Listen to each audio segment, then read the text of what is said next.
kesadaran kewarganegaraan Republik Indonesia dapat tercermin melalui rasa nasionalisme dan sikap patriotisme warga negaranya. Hal tersebut dapat diimplementasikan mulai dari hal-hal sederhana dengan melestarikan budaya, tradisi, dan sumber daya alam di Indonesia. Kini, 1 tahun sudah Indonesia dan berbagai negara di dunia mengalami krisis kesehatan akibat wabah virus COVID-19.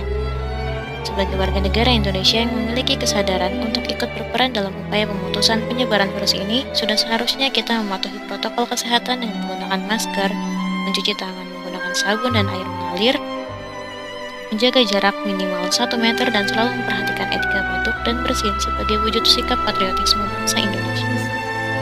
Meskipun wabah COVID-19 ini masih terus melanda dan menyebabkan banyak keterbatasan, tentu hal tersebut tak boleh membuat rasa nasionalisme dan patriotisme luntur.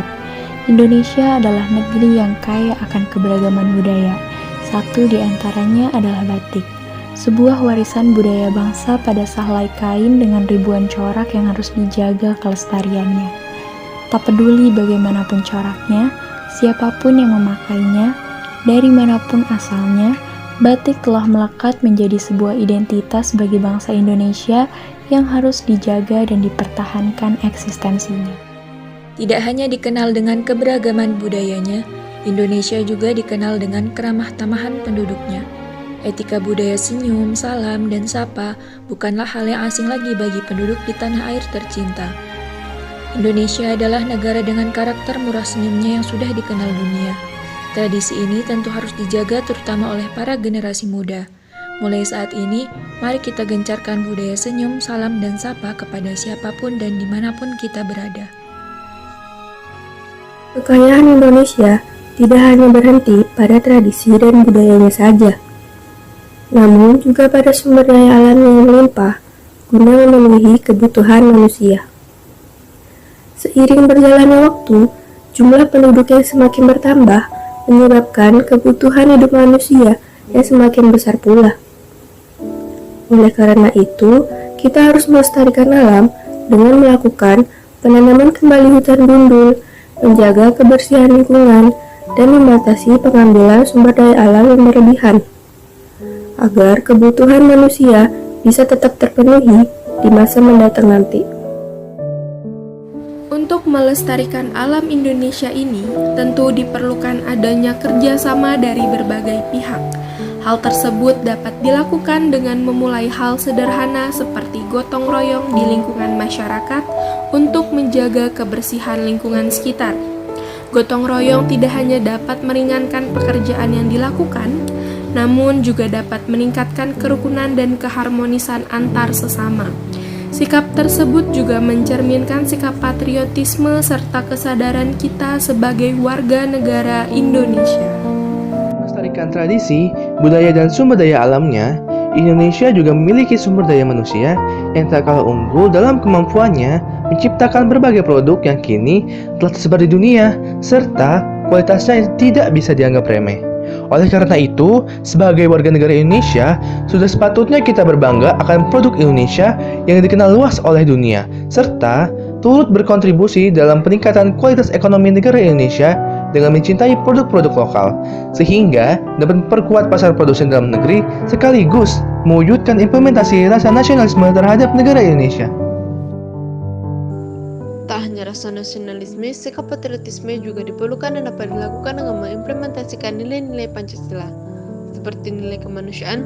Sebagai makhluk sosial, sudah seharusnya kita saling tolong-menolong antar sesama yang dapat dilakukan dengan memberikan bantuan sederhana kepada orang-orang yang membutuhkan. Kebiasaan ini harus dipertahankan, karena Indonesia adalah bangsa yang dikenal dengan menjunjung tinggi adab tolong-menolong antar sesama tanpa memandang perbedaan yang ada.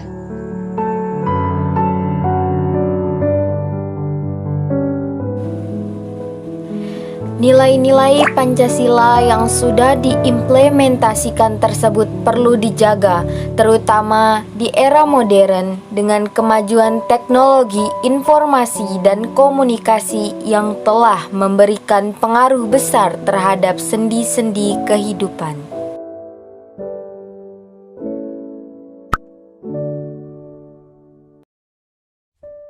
Salah satu contohnya adalah media sosial yang dapat memberikan dampak positif bagi masyarakat.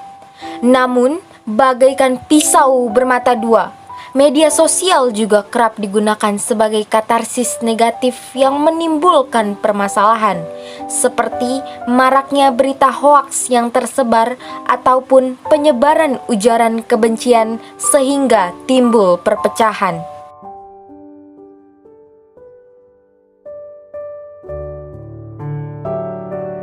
Oleh karena itu, mari bijak menggunakan sosial media demi terciptanya kemajuan di Indonesia.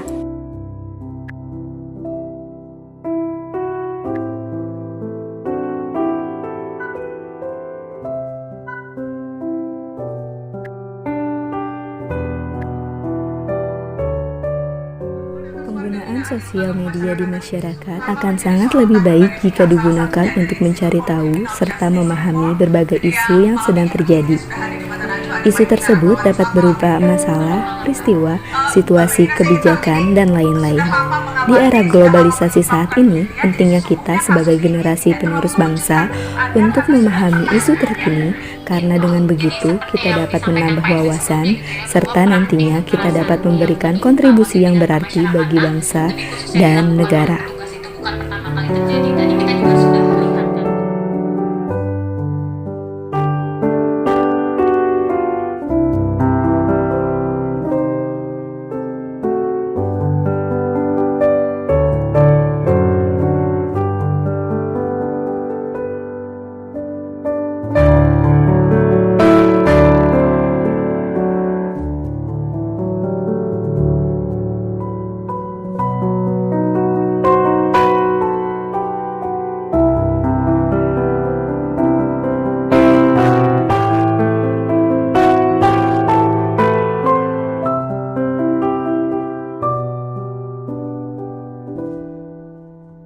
Thank you.